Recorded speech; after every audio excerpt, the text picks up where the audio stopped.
అమరావతిలో అసెంబ్లీ సమావేశాలకు హాజరయ్యేందుకు తెలుగుదేశం పార్టీ ఎమ్మెల్యేలు విజయవాడ చేరుకున్నారు. ముందుగా వెంకటాయపాలెంలోని ఎన్టీఆర్ విగ్రహానికి నివాళులర్పించి వెలగపూడి బయలుదేరి వెళ్లనున్నారు. పూర్తి సమాచారం మా కరెస్పాండెంట్ హరీష్ అందిస్తారు. హరీష్,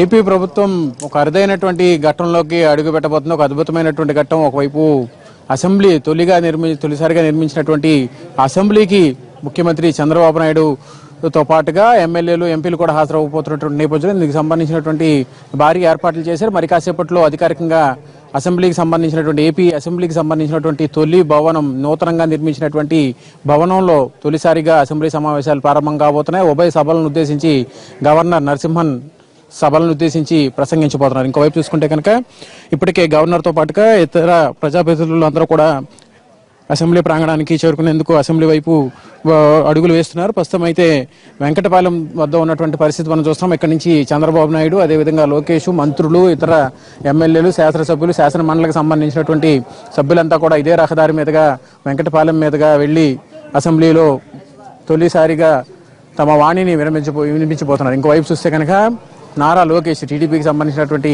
ప్రధాన కార్యదర్శి నారా లోకేష్ కూడా మరి కాసేపట్లో ఎమ్మెల్సీకి సంబంధించినటువంటి నామినేషన్ వేసేటువంటి ప్రక్రియలో భాగంగా ఆయన కూడా ఇక్కడి నుంచే అసెంబ్లీ ప్రాంగణానికి వెళ్తారు. అసెంబ్లీ ప్రాంగణంలో నామినేషన్కి సంబంధించినటువంటి ప్రక్రియను నిర్వహించేందుకు అధికారులు అంతా కూడా ఏర్పాట్లు చేశారు. తెలుగుదేశం పార్టీకి సంబంధించినటువంటి తెలుగు యువత ఎవరైతే ఉన్నారో వాళ్ళందరూ కూడా ఈ కార్యక్రమానికి భారీగా ఏర్పాట్లు చేశారు. వెంకటపాలెం మీదుగానే సీఎం కరకట్ట నివాసం నుండి వెంకటపాలెం గ్రామం మీదుగా అసెంబ్లీకి వెళ్ళేటువంటి రహదారి ఇది. ఈ రహదారి మీదుగానే అసెంబ్లీకి సంబంధించినటువంటి కార్యకలాపాలు కూడా జరగబోతున్నాయి. ఇందుకు సంబంధించి ఇక్కడ ప్రత్యేకంగా హైదరాబాద్లో అయితే కనుక అక్కడ ఎన్టీఆర్ ఘాట్ ఉంటుంది. అక్కడ నివాళులు అర్పించిన తర్వాత చంద్రబాబుతో పాటుగా ఇతర నేతలంతా కూడా వెళ్ళి అసెంబ్లీ సమావేశాలు పాల్గొంటారు. అయితే ఇక్కడ మాత్రం వెంకటపాలెంలో ఉన్నటువంటి ఎన్టీ రామారావు విగ్రహానికి పూలమాలలు వేసి ఆ తర్వాత అసెంబ్లీ వైపు అడుగులు వేస్తారు చంద్రబాబు నాయుడు. మంత్రులు, ఎమ్మెల్యేలు, అధికార పార్టీకి సంబంధించినటువంటి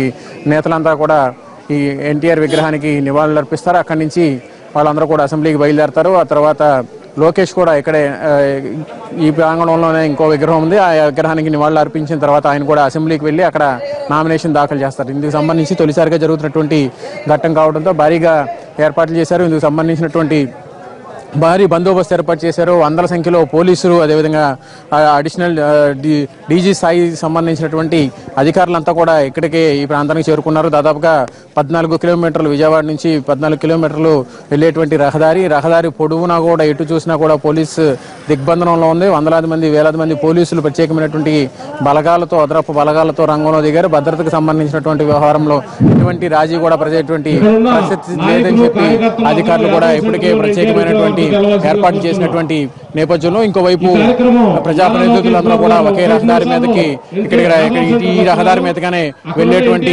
పరిస్థితులు ఉన్నటువంటి నేపథ్యంలో భారీగా పోలీసులు కూడా రంగంలో దిగారు. ప్రత్యేకమైనటువంటి గేట్స్ ను కూడా ఏర్పాటు చేశారు. ప్రత్యేకమైనటువంటి గేట్ల ద్వారా ఎవరైతే విఐపీలు ఎవరైతే ఉన్నారో, ఎంపీలు, ఎమ్మెల్యేలు, మంత్రులు, ఎమ్మెల్సీలకు సంబంధించినటువంటి రహదారులతో పాటుగా అధికార యంత్రాంగం, అధికారులు కూడా ఈ ప్రత్యేకమైనటువంటి రహదారులు ఏర్పాటు చేశారు. ఎవరు కూడా ఈ శాంతి భద్రతలకు సంబంధించినటువంటి వ్యవహారం ఎటువంటి ఇబ్బంది కలగకుండా ఉండే విధంగా అటు పార్టీ కార్యకర్తలు కూడా భారీగా వస్తున్నటువంటి నేపథ్యంలో తొలిసారిగా జరుగుతున్నటువంటి అసెంబ్లీ సమావేశాలు